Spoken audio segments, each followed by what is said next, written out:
In a Free State by V.S. Naipaul. This is an excellent writer.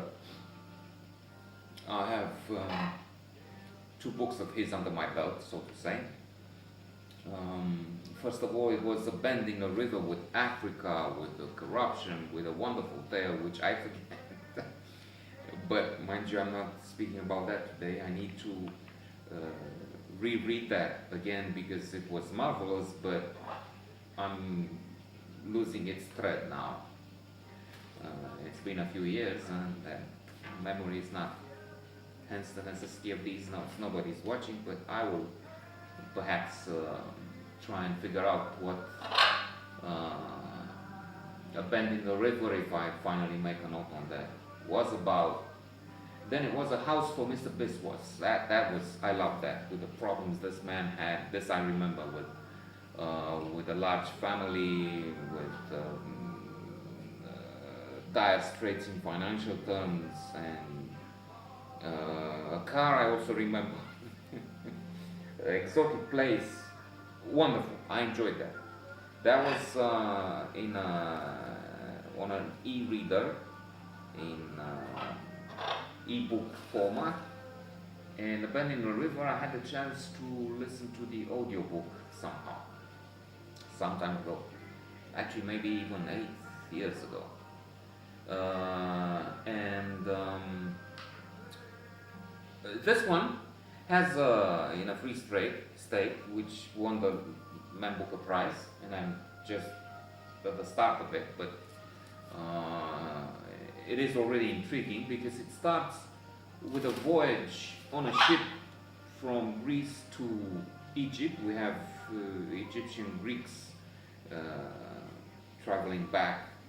That is, people who went from Egypt to Greece for a better life, and now they're forced back by circumstances. We have a student, we have all sorts of people. But at the center of it all, Lebanese, we have a tramp. And what happens to him, the way he's dressed, his feeble adventures there. And I was wondering, are we going to follow this? Because I'm not really so keen on this man. But surprisingly, we then moved to India, Bombay, and from Bombay all the way to America. Because the hero, if there is not another turn right after the start, or second start, if I may say that, if it doesn't happen that we actually have the plot taking place in Australia or something, with another man, a man from the bush country. So we have this servant who is going with his master to represent India in America. And in the first place, I sympathize with him, and he's worried that he will actually be left behind. And having made the progress from the poverty of India in the countryside somewhere, having made it to Bombay, which is real progress for all the shortcomings that he has to face in this big Indian city. Now he's faced with the perspective of having to go back destitute to the countryside without nothing, and he's terrified by the prospect. For good reason, I can understand. In fact, that's an old dog you hear, and he's not dying yet. Well, he just did. No, I'm just being cynical, despicable. But she is old. Anytime. So, what? Maybe in the next 5 years, because she's hanging on. Really.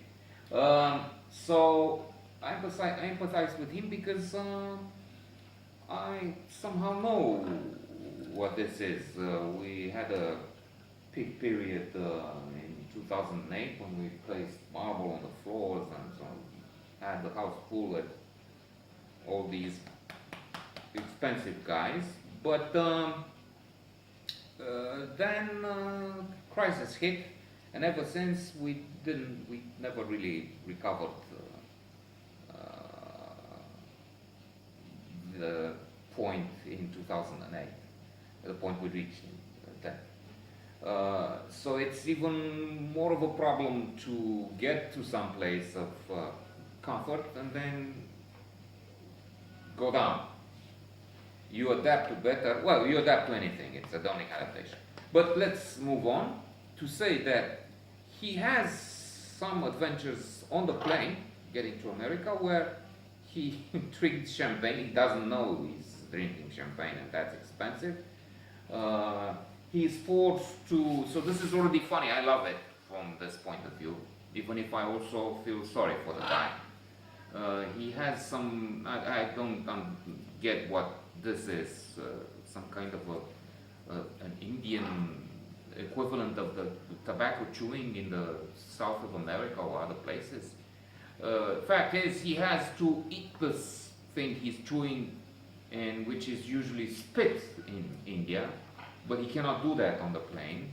And faced with the shame and the cabin crew, and he eats that, adds to that champagne and I don't know what else, and he's forced to squat in the toilet in the plane, small place which gives him the creeps, and we can imagine what happened there. And then he throws up all over his luggage, which is on the plane at that point.